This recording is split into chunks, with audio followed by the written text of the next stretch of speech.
Check, check, check. Hello. Hello, everybody. Hey, Hello, everybody. hello. Welcome back to In Theaters Near You, our little friendly movie podcast live show here on Spirit Live. Yes, as always, I'm Michael. I'm Keeley. And today we've got a really great second episode planned for you guys. We've got Denis Villeneuve's Dune Part 2 today. We have Dune Part 2. This is like a very highly anticipated one.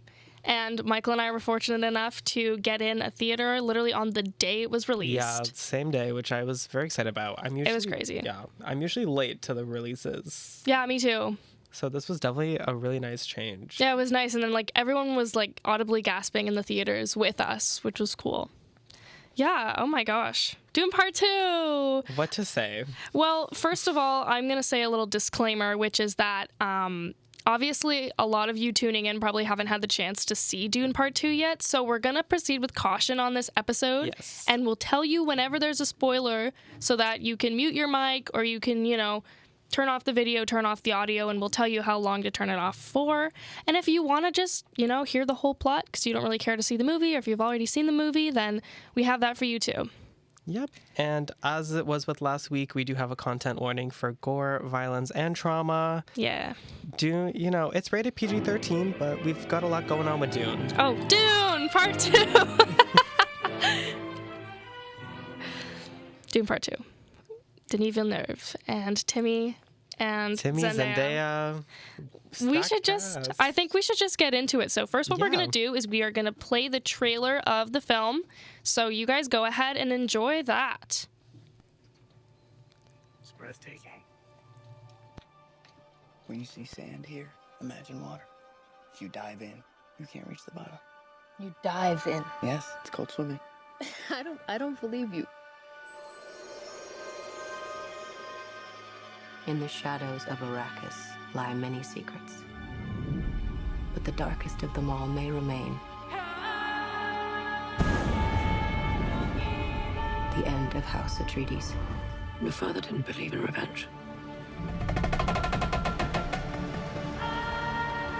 What if Paul Atreides were still alive?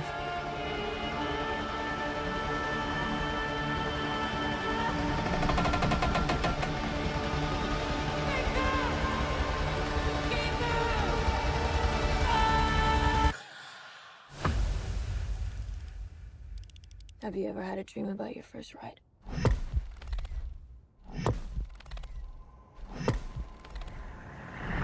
Don't try to impress anyone.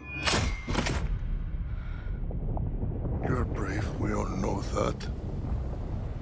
Be simple. Be direct.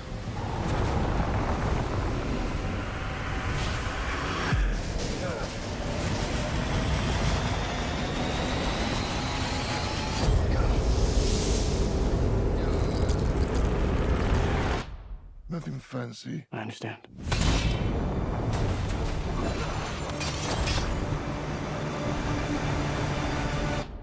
Nothing fancy.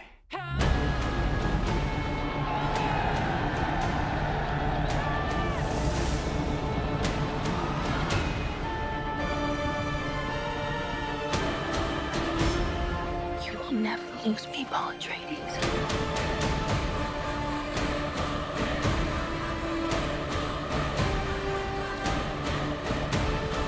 We gave them something to hope for. That's not hope! May thy knife chip and shatter.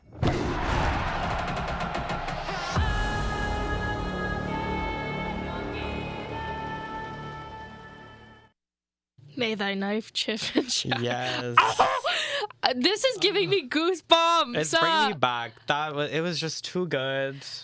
We were saying, you'll hear this in our pre-recorded segment. We were like, forget everything we said last week about Argyle being overwhelming. This was crazy. Because we take it back.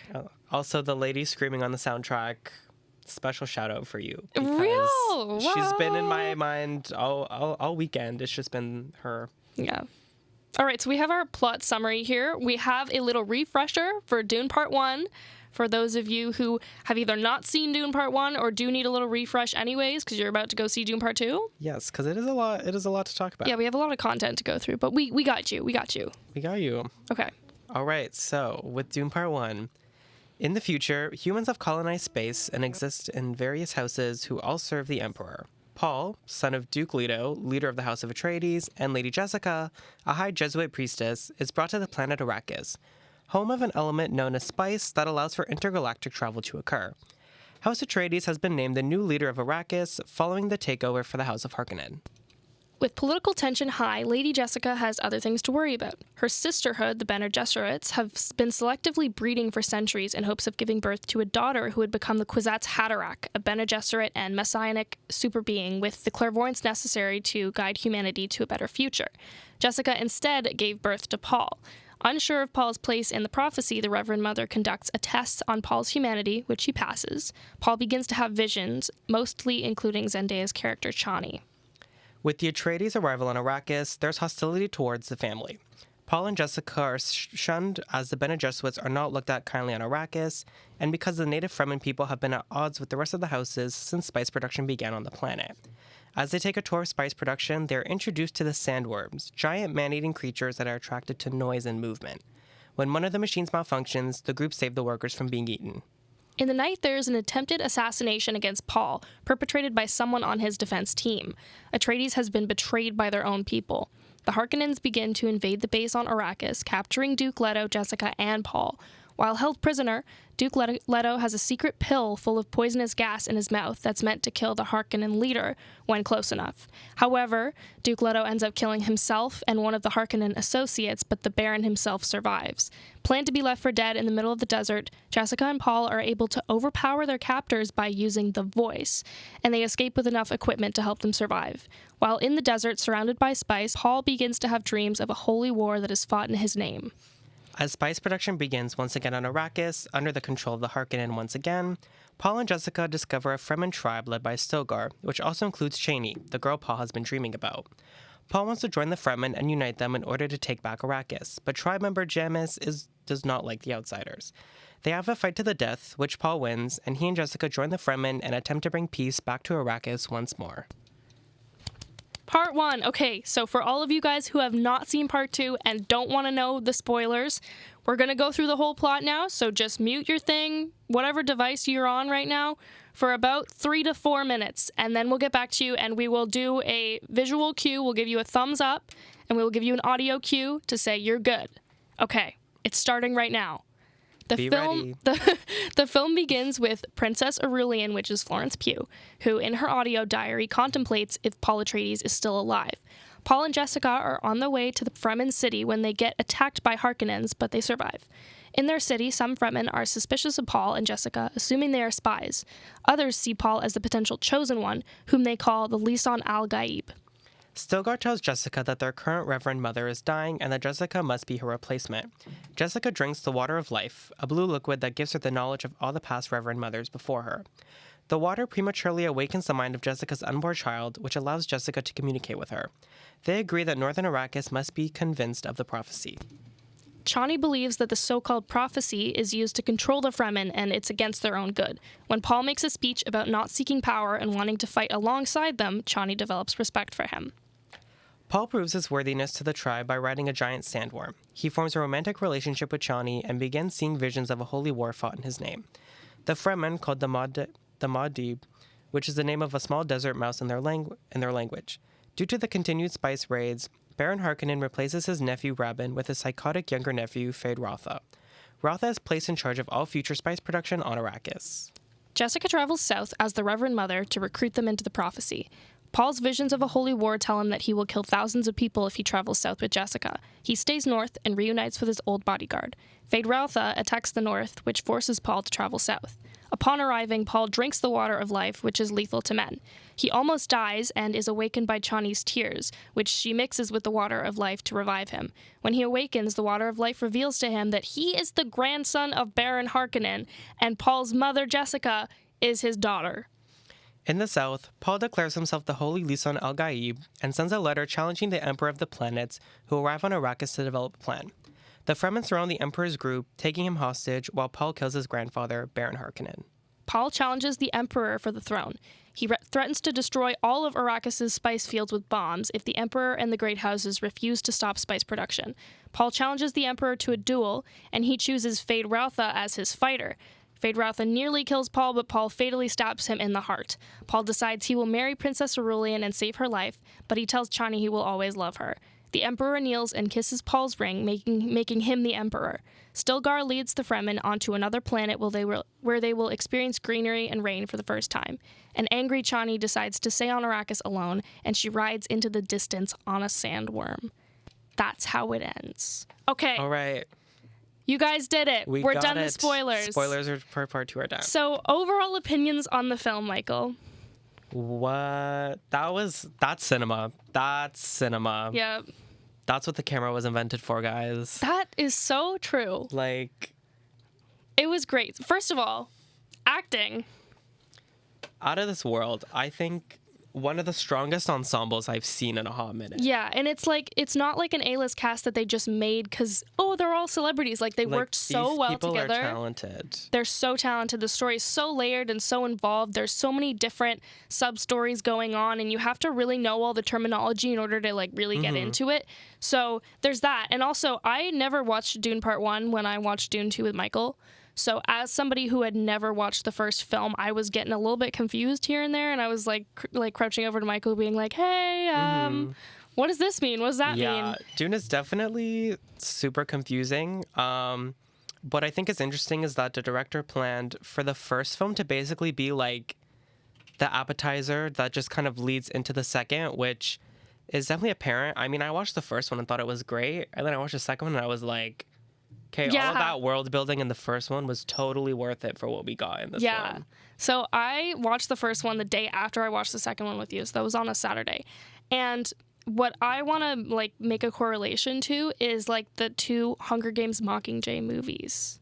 Because Dune Part 1 is like Mockingjay Part 1, where you need it in order for the story to progress, but it's like more story building, like more character building, like you were saying. And then the second one, just everything goes awry. Everything's just insane. Everyone dies. Yeah. And also, the effects on this movie are insane. I mean, CGI. A lot of it was filmed on location, which, I mean, well, not on location. We weren't on Arrakis, but like they were filmed in like deserts in the Middle East, and some of it was filmed in Italy. So even though all of the spaceships and stuff were CGI, I don't know. I think it's refreshing that a lot of like the kind of like real world space environments, you know, felt a bit more real because they were actually like in a desert as opposed to just and not in a studio. Yeah, that's really nice, and you can tell it's more of an authentic performance because they are really in those like really hot heats and like actually interacting with the sand dunes as well. Before we continue on to our next segment, we want to shout out our girl Zendaya at the premiere because her outfit is basically breaking the internet.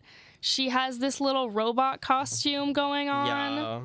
Honestly, all of her looks for the Dune press tour have been like absolutely amazing. Yeah, so shout out Zendaya, 10 out of 10. We've been knowing that she's gorgeous. We know. We've been knowing. So there's that. And now we have a lovely little first reactions clip edited by our lovely one and only Millie. Yes. And this is audio only, so you'll see the little Spirit Live logo. And so enjoy. Hey guys, it's Keeley and Michael, and you are watching in theaters near you yet again. We are back, episode 2. We're back for episode 2 this week with Dune Part 2. Very on brand for us this week. Oh, true. I'm really excited. What's really fun about this one is that I have never watched any of the Dune Part 1, but Michael has. Yes, I've seen Part 1. I really liked it. So I'm very excited to see what they do with Part 2. I'm really excited. And I'm excited to see if I can, follow along, having not seen Dune Part 1. We're excited. We're going to have a good time. Yeah, and as always, we'll update you throughout. They just did a ritual sacrifice or something on Timothy's mom, but she's pregnant, so something's going to go wrong now. I'm so on edge. This is actually insane. I'm so on edge. Anxiety is at an all-time high right now. Zendaya killing it as usual. Our queen. The acting is great. Romantic tension is insane. like really nice. Like they've almost died like 4 times already in the span of half an hour. But then Timothée and Zendaya kissed, so everything's fine now. Yeah, everything's looking up. Everything's looking up. I would actually die in like 5 seconds. I couldn't hack it. I couldn't survive. No, this is so stressful. Holy moly. And Austin Butler just looking the most disgusting specimen just makes me go into hysterics. Timmy drank the worm pee. Drink it, and I'm scared. I don't know. Apparently no man has ever done it before. I don't think it's gonna go well for him. I'm so afraid. Can we talk about the cinematography though? Can we talk about how we're going from like yellow backgrounds to blue? Like, let's go contrasting colors. Like, let's go. Gary taught us well. Gary taught us. Look, here we have one that's dividing the two. We've got half blue, half yellow. Yeah, I'm having a great time. Me too. Timothée Chalamet wants to marry our girl Florence Pugh on the other side. Even though he literally just told Zendaya that he'd live her as long as he was alive. You have to answer for my Love triangle in the desert? Is that what's happening right now? Like, I know it's for like politics, but like, stop putting the queens against each other. Okay, so I'm mad because Dune Part 2 left us on a freaking cliffhanger. Oh my. I don't understand how people can just leave the theater like after 10 seconds after the credits start rolling. Like, I need to sit and I need 3 business days to process. That was insane. That was a crazy movie. That was insane. Forget everything we said about Argyle last week. Yeah, we were like, Argyle was so overwhelming. There were so many plot twists. There were no big plot twists here, but it was the most overwhelming situation. Yeah, I'm gonna be thinking about this all day long. Yeah. Probably for the next week. I'm gonna have nightmares, I think. Alright, well that's been our pre-recorded hot takes opinions. Michael, do you have anything to say? I have no words, honestly. I'm so speechless right now, but in 10 seconds I'll give you my actual opinions, IRL, Yes, but real. yeah. Yeah. Thanks for listening to this segment. Woo! Yes. Woo-hoo! We went through the works with that Ooh! one. It's phenomenal, guys. Yeah. It's 10 out of 10. Cannot recommend it more. Right now on IMDb, it's at a 9.0 out of 10, which is very good for IMDb. And a 94% on Rotten Tomatoes. Yeah. Everyone is eating this movie up. Everyone is eating it As up. they should be. I think it'll probably be one of the best movies of the year. I totally agree. I know it's March, but like... No, I agree. I don't think that's far-fetched. It's going to be really hard to top that. Yeah, man. Okay, so we have our next segment, our crew appreciation segment, because we are media production. We are RTA. Yes. And we love highlighting the crew positions that we are starting to really understand and like work behind the camera. And so today's is none other than... The cinematographers and color composition people. Because there was, honestly, for me, it was hard to decide. I know we kind of both decided in Yeah. cinematography, but like the CGI, the Everyone soundtrack was too, like it's Hans Zimmer. Hans Zimmer did the soundtrack. Everyone was doing the most in this movie. And Yeah, everyone was doing the most. everyone was doing the most. Oh, yeah. I think I'm so funny, guys, but I'm not. Yeah. Okay, cinematography. So I want to highlight, we have like 3 different things. We have a clip, we have 2 stills. Yes. But for the most part, it was so hard to find all of these assets on YouTube when I was looking for them because Dune 2 did just come out and, you know, people don't want to get sued. But I was able to find some pretty good things. So we're going to just talk about the composition here in this scene. Yes.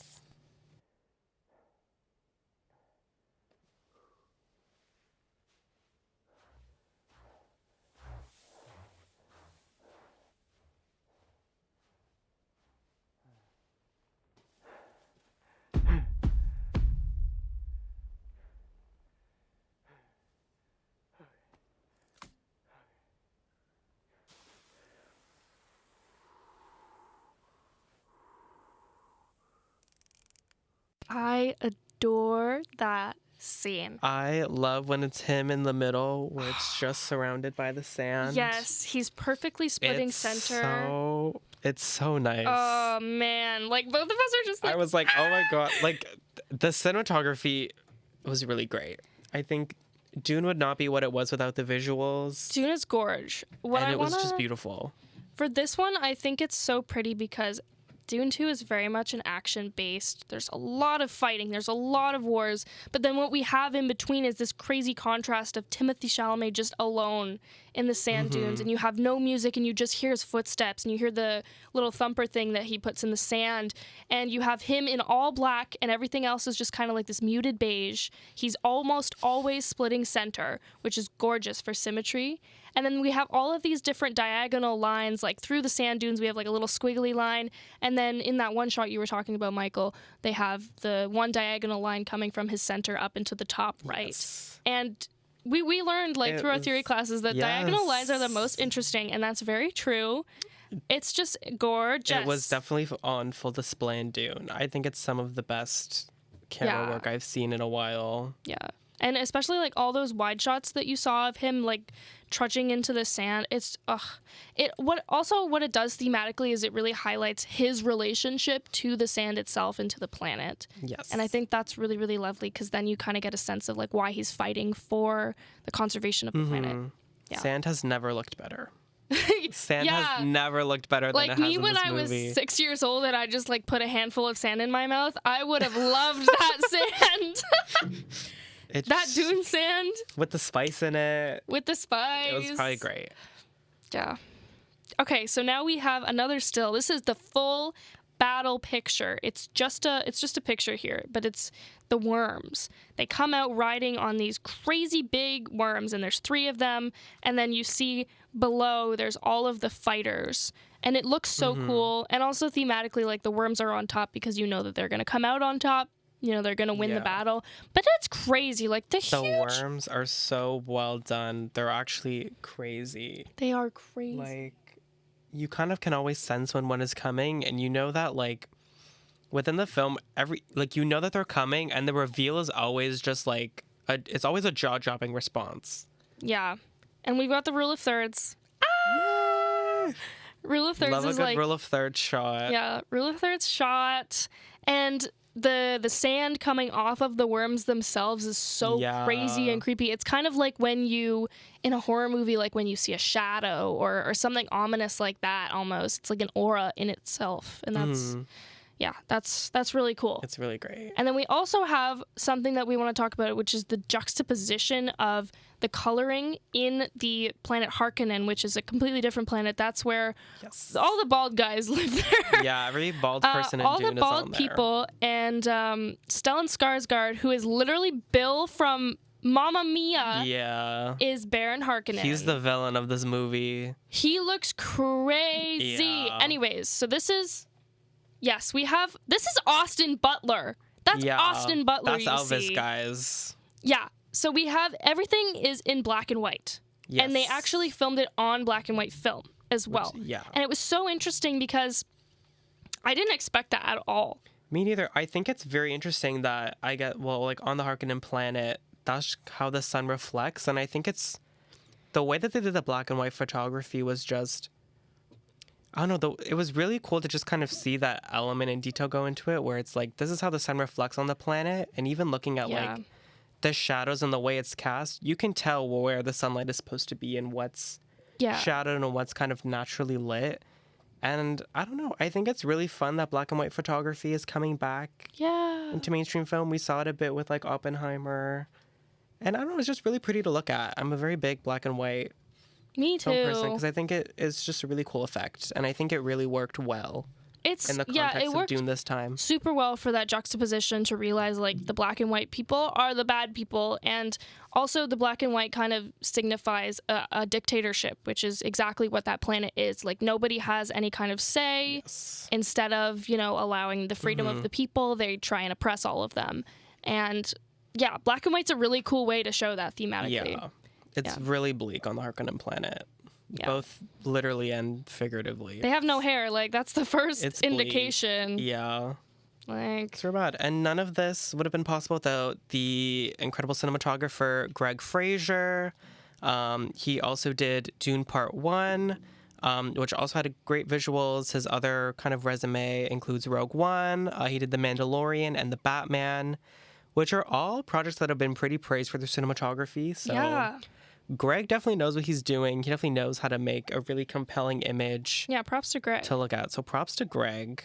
And he actually gives advice to young filmmakers on Instagram, which I think is really fun. And he's also very big on, filming for the location more than the lighting is, because the lighting can be great, but he thinks that ultimately, like, if your location's bad, no matter how well you light it, if it doesn't work, it doesn't work, which I think is really interesting. Yeah. No, I love that. I think that's really nice to, like, be able to focus on a location and then just see what you can do with that. Mm-hmm. And then obviously, like, if all else fails, you do the color grading in post anyways. Yeah. So the lighting doesn't need to be super prioritized. Mm-hmm. Yeah. Alrighty. So yes, shout out to the cinematography team at Dune Part 2, because you did a great job. Yes, This has been our crew shout out for the week. So now it's time to move into our storytelling segment, which I will give because Take I'm it away. I'm a very big Denis Villeneuve fan. I really like a lot of his movies. I would say, Dune Part 2 is definitely rivaling for my favorite, but I think Arrival, oh, look at that little wordplay. I think Arrival is probably my favorite of his, and I don't know, I think he's just really good at telling really complex sci-fi stories in a way that's pretty understandable. I mean, Dune is it's a lot of material to get through in a movie, and it's a lot of really complex characters and hierarchies, and I feel like he was able to kind of condense it into a way that, like, if you really just kind of, like, focus on the movie, you can generally understand what's going on. Again, he's also really great with adaptations. Arrival in itself is an adaptation of a short story, which I've read, and it's a really great adaptation. I think it's, he really focuses on the storytelling besides just kind of the, like, how it looks. And I feel like a lot of the time sci-fi action movies, it's this really big grand production, but, like, story-wise, you're kind of lacking in some areas. And I think Denis just really able to kind of have both the visuals and the, like, really strong story to support it. Which is why I think that he was, great to do Dune. I think he had a real passion for it.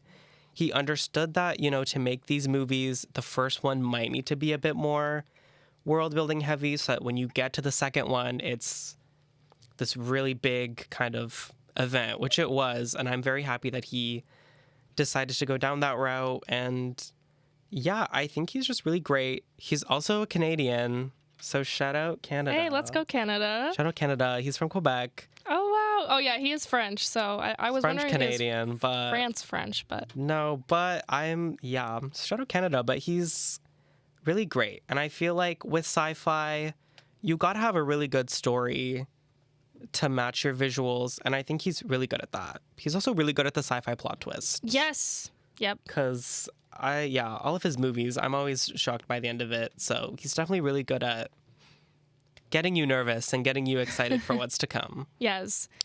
And like when you were saying that he did do the prioritize the world building in the first movie, the fact that you can still prioritize that to build up to the second one without making that first movie a throwaway movie, is so amazing. Like that takes a lot of talent. Because Dune Part 1 has some great moments. I mean, it's not like it just exists to get to the second one. It does serve a really important purpose in the story, and it is still it's still a really great film on its own.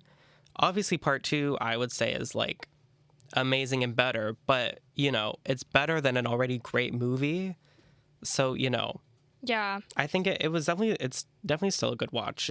Dune Part 1 was pretty solid. Also, I'm so surprised we haven't spoken about this yet, but cameo that happened 2/3 into the film. We won't say who. Actually, I think we might have said who when the first pre-recorded segment happened. I don't think so. I don't know. It. If we said it, we said it. If we didn't, go watch it. If you know, you know. That's going to be crazy because I do think he has kind of tentatively signed a 3-movie deal now. Yes. Mr. Denis. I believe there will be a part 3. And so part 3 would have a lot of that person who was in that cameo. Yes. And a lot more Florence Pugh. A lot more Flo. I was Flo. so happy to have her because I love her. I'm very down for a 3rd one. Yeah. Honestly, I'd be down for like just a million more of Continue these on movies. and on and on and on. Yeah. Okay, so I have a little segment for you guys as well. It's all about the acting because that is what I know best. There's a lot to say here. I don't know really how much I'm going to be able to get into, but I'll try and get into all the stuff I'm trying to talk about here. So first of all, we know that the acting was very much prioritized in this film. We have a lot of complicated characters. I wasn't very surprised about this because the character development is often much less static in book-to-movie adaptations because books take the time to craft an original character that has many, many layers. And what Denis done really, really well is he's combined all of the subtle acting and facial expressions with a lot of close-up shots. And that's just like a match made in heaven, you know? So you can really, really see what the actor's feeling without having them need to overdo it. It was great. So first we have our girl Zendaya. I want to talk about a scene where she acts literally just with her eyes. I was talking about last week how Dua Lipa in Argyle had dead eyes. Zendaya is the opposite of that. Sorry, Dua Lipa, I'm sorry. Zendaya is the opposite of that. There's this 10-second scene where it's another life or death situation. I won't get super into it, but she goes through these 4 distinct emotions that I can see, and she kind of like leans back and you see her go through it all with her eyes. The first one is that she has love and appreciation for Timothée when he survives his life or death situation. Then, as she steps back, she has the revelation of the truth, which is the situational aspect of, wow, you almost died. Like, just like generally, you almost died. And then she lets that sink in and she realizes that she has empathy for the you almost died situation. You see, like, she starts to feel more of that love and appreciation again. And then she goes through another revelation of frustration because she realizes that it was instigated by Timothée Chalamet. It was his fault that he almost died. And so with that, she's super, super frustrated because she's like, I almost lost you. And you see her go through that in a 10-second spectrum, and then she slaps him. That's cinema. It was so amazing. That's cinema. Yeah. I can't find that video anywhere. I wish I could show it to you guys, but I have another one here for you. It's a 1-minute thing, and you can just see how she delivers the emotion through her eyes. So go ahead and enjoy. Your blood comes from dukes and great houses. We don't have that here. Here, we're equal. Men and women alike. What we do for the benefit of all. Well, I'd very much like to be equal to you.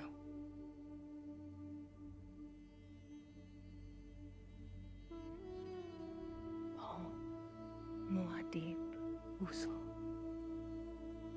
Maybe you could be from it. Maybe I'll show you the way.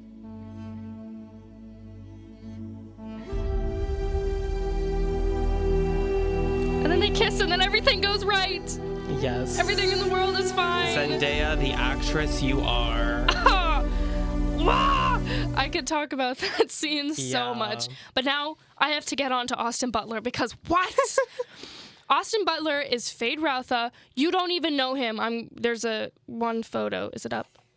Who is that guy? That's not Elvis. That's the same guy that did Elvis, and he looks like that. I was so shocked when he came on screen. I actually, if I was a child, that's like when you see a clown when you're a child, and you get traumatized and you go cry to your parents. That's how it felt. So, Austin Butler, he has shown his extreme capabilities to be able to shapeshift into characters. We've obviously seen him doing method acting for Elvis, and now he's done it with Fade Routha. He did 4 months of Navy SEAL training. He did 4 months of that to prepare for the role. He also studied Stellan Skarsgård's voice because Fade Routha is the nephew of Baron Harkonnen, and he was saying in an interview that he logically thinks that Fade Routha would be influenced by Baron Harkonnen because he is his nephew. So he studied his voice, and the fight scene that you see in his first introduction, he fights some prisoners, I think he does. like, right? They're prisoners? Oh, yeah, they're definitely prisoners. Yeah, so they go into this huge coliseum with tens of thousands of people, and, you know, he kills all of them. But of course he does, because they're all prisoners, they're all starving. And so he kills all of them, and he was talking about how the fight scene was shot in 110-degree heat, because it was shot in Hungary in summer, and people were passing out on set from heat stroke. And here he is in his, like, full suit. I don't know how breathable that was. I'm sure it wasn't breathable, but he also had full makeup on. He had to be bald, and he was able to do that scene pretty much seamlessly. And that, Austin Butler, like, good job. I think he was definitely a standout for me, performance-wise. Yeah, he came in like halfway through the film, and I was like, oh, geez. And what's really funny is that Timothée, in an interview, said that Paul, the character, is like the bass line, and that Feyd-Rautha is the riff. And that works out so perfectly, honestly. One last little bit here is what I want to highlight is the ability to be believable when you're speaking a made-up language. So on Arrakis, they have a language. I don't know what it's called, but they have a language. And so the actors who get cast in that and have to speak that language would have to go through months of rehearsals with a dialect coach. The dialect coach knows the director very well and knows exactly what the director wants the language to sound like, and then they would just rehearse it for months and months and months and months. And so what a lot of actors have said is after they've gone through enough rehearsals and it's finally time to shoot the scene, they don't even think about that line, and they think about the English line in their head. And then they say the line in that language, and then they say the English line in their head, and they're able to basically trick themselves into thinking they're saying it in English. And that's a really hard thing to do. I think I've tried to do it before, and it's like, it's really rough, because it's like you have to trust yourself so much. But they did such a great job with that. You could really believe everything they were saying in that language, and, you know, all the subtitles below. It's almost as if you didn't need the subtitles because of the way they were using their inflections and everything. It was just so well done. And yeah, I'm applauding the acting. That was phenomenal. That was so great. That is a sci-fi action movie that prioritizes that as well as all of the CGI and all of the action and the plot. And so, yeah. You go, Denis, and you go all of those acting people. And honestly, this movie had a $190 million budget, which is a lot of money. But compared to some other action movies that have bigger ones, where the budget's flooded into the CGI and all that stuff. I feel like this one was able to achieve a lot more, which is kind of like, where does like the $300 million go in these productions? Because sometimes it's like... I feel like they just roll around in it. Yeah, and Dune Part 1 had like a smaller budget and maintained like a pretty similar level of like... Yeah. Of action. So it's like, is it the stars that cost this much money? Dude, I don't know. Or I don't know, but... Yeah, it's a good thing to think about. All right, so we have our second last segment. We have our outside opinions segment. Yes. This is when you guys go into our Instagram, which is @InTheatersNearYou, if you guys aren't following. Plug. We also have a YouTube now, In Theaters Near You, if you guys want to watch any episodes that you missed, or if you want to rewatch them, we have those. We've got them. So we have you guys sending in some opinions and some questions for us about Dune Part 2. Again, we will use discretion with the spoilers, but we will tell you if there's a spoiler. And let us know if you ever want to send in an audio message or anything like that, or even if you want to come in to be interviewed. We're talking about how we would be cool with having a guest on. Yeah. Yeah. So let's do it. I'll have you read the first one, Michael. Okay. In Theaters Near You, guys. Wait. Another plug. We're at In Theaters Near You on everything. Here we are.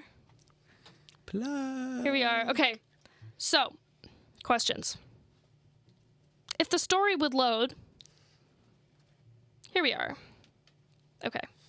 Boom. You go, Michael. Alrighty. Let's get into these. Okay, so the first one, I wouldn't say that this is a spoiler, but how much was Zendaya actually in the movie compared to the first one? And this one was sent in by one of our fans, Jess. Yes. So... Zendaya was in the movie a lot more than the first one, guys. I know in the first one, she's in it for like 8 minutes. Yeah, she's in it for a lot. She just kind of stares into the camera. She got paid a lot of money to star into that camera for 8 minutes, though. Yeah. So I have to respect.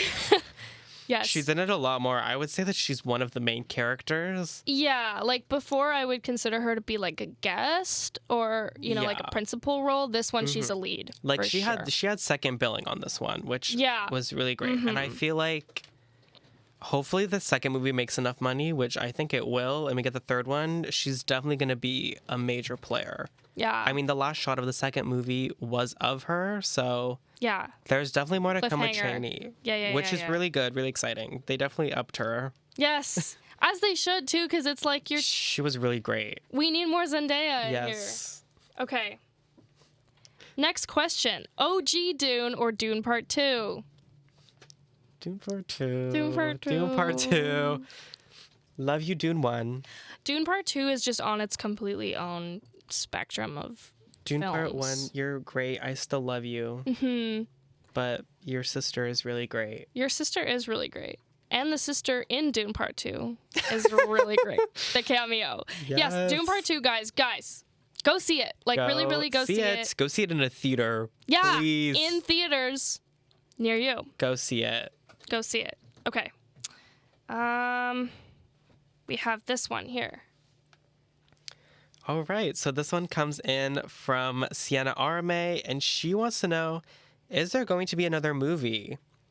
I'm pretty sure. Yeah, I think there is. The director has tentative plans for one. He was saying like he was gonna figure out how Dune Part 2 did financially, but like it's gonna do perfectly It'll do good fine. financially. He said in an interview that Dune Part 3 will happen if the movie does well, but that it probably won't be his next film because Denis booked and busy. Yeah. As he should be. He's got stuff to do. He's got a Cleopatra movie coming up. He's got some other action thrillers, but I'll be seated there. We'll premiere day, like I'm there because Part 2 was great, but the stuff that's still left to happen, it's going to be insane. He was saying that, he's doing it based on the Dune novels that came out a long while ago. And he split Dune Part 1, the novel, into 2 parts, into 2 movies. And so he was saying that the third movie would be 1 novel instead of 2 movies per novel. So the next novel is called Dune Messiah. So... Which definitely tracks for what's happening in the second Yeah, a one. holy war. Holy war has come. There's a Messiah. Yeah, and it's Paul. Or it's is Timmy. there? Or is it? Yes. That's Okay, the so big debate. Or next is it? question. What was your fave non-human in the movie? Oh, my fave non-human. That's cool. Like instead of the characters. I don't know. I mean, I feel like you really grow to love and appreciate the sandworms a little bit. Yeah. I mean, in the first movie, they're really villainous because they eat everything. But, like, once you, like, see that, like, the Fremen know how to, like, handle them, they really become your biggest asset. Like, when you've got man-eating giant worms on your side. They're not on your side. You just kind of, like, get on their back, though. Yeah. And they're just like, what's going on? I don't know, but it kind of goes from, like, no sandworms to, like, yes, get the sandworms in there. The sandworms are stopping this. Yeah.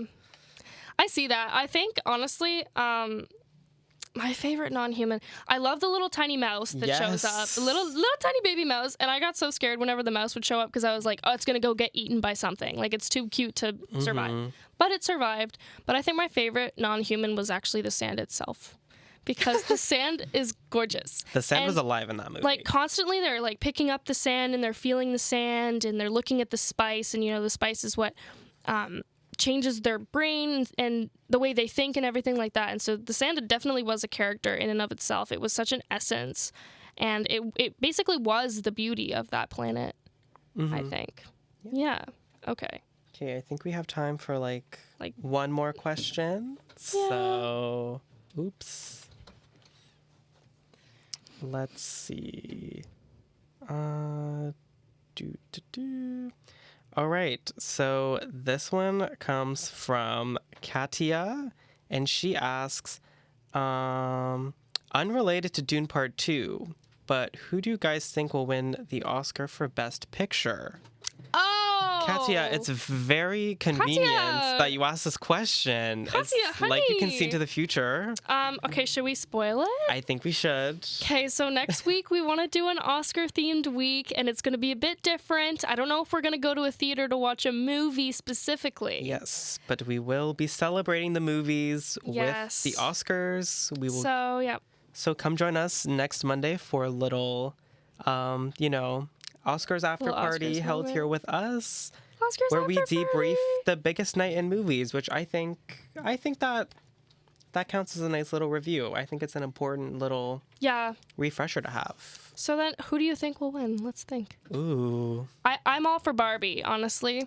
I think she's gonna win, guys. I am really hoping. Best Picture's a toss-up, but I'm really hoping for Past Lives for original screenplay. Yeah. I'm very invested in that race, but I guess we'll see. I feel like Barbie's so basic of an answer for me, but no, but Barbie was fantastic. Barbie was lovely. Barbie It'll broke walk the away with internet. something. Yeah, exactly. And so with that, we have our closing thoughts. Film is 10 out of 10. Actually, like 11 out of 10. Yes. So you should go see it if you haven't seen it. And also, you need to see this movie in a theater. Yes. It is an out-of-body experience. Michael and I went to see it in something called AVX, which I had never seen a movie in before, but it's basically just like different kind of surround sound system, and it shakes the chairs as you're watching, because if it's super loud, it'll like reverberate in your chair. And whenever there was like an echo, I was generally like turning around because it sounds like they're like behind you. Yeah. It's great. You can see it in IMAX. You can see it in 4DX. You can see it a lot of different ways. It's too much for me to see it in IMAX. This is a film that demands to be seen on the big screen. Absolutely. I mean, I'm sure it'll look fine on your TV, but you have to see it in theaters. You really do. Have to. If you can make up the $15-20, do it. it's Smuggle really snacks worth in, it. smuggle candy in from home. They're not going to check your bag. Just pay for the ticket. It's all good. And this is, what we're all about. I mean, going to see things in theaters, because most movies are intended to be seen by a theater. So you're going to have the best experience there. And it's also the best way, in my opinion, to see it. For sure. You get so enveloped with everything that film is. Mm-hmm. And seeing it with an audience that's just as invested as you are. Yes, exactly. Is also just a great part of the experience as well. Okay, so now we have to thank our little crew. Yes. Our little crew behind this other side of the table. Time for our crew appreciation. Our crew. Okay, you start. All right. Of course, we have our wonderful audio lead and social media manager, Jess Koitsopoulos. Yes. She's behind the scenes making sure that we sound great and that social media is up to date. Yep. And we have our technical producer. Technical producer, Millie Watson. She does the switcher, and she edits our little pre-recorded segments every week. And we have our producer, Paige Cook, who also just made our YouTube channel. Yes. Our queen. Paige makes sure that we're on time, we're not going over, and that we're on top of it, because sometimes school happens, but Paige is like, look, as long as you got this ironed out by Monday, you're good to go. We're good. And our shout out of the week for a teacher is none other than Gary Gould. Dr. Gary Gould. Doc for short. He's our dude. Doc. He's our single camera teacher. He taught us everything we know. The whole composition thing. That was all him. And we have Doc to thank. We have Garrett Bear to thank. He's great. Thank you so much. He wears a lab class to class every day. And he's great. He's just, yeah. So shout out to Doc. Thank you for teaching us everything that we know. And we'll see you next week for our little Oscars after party. Yay, it's so exciting. Thank you guys so much for listening. Guys. I hope you enjoyed it, and go watch Dune 2. Please do. Do it. And if you've already watched it, I hope you enjoyed following along with us. Thank you so much for tuning in, guys. and we will see you next Monday at 5 p.m. Hope to see you there. Bye.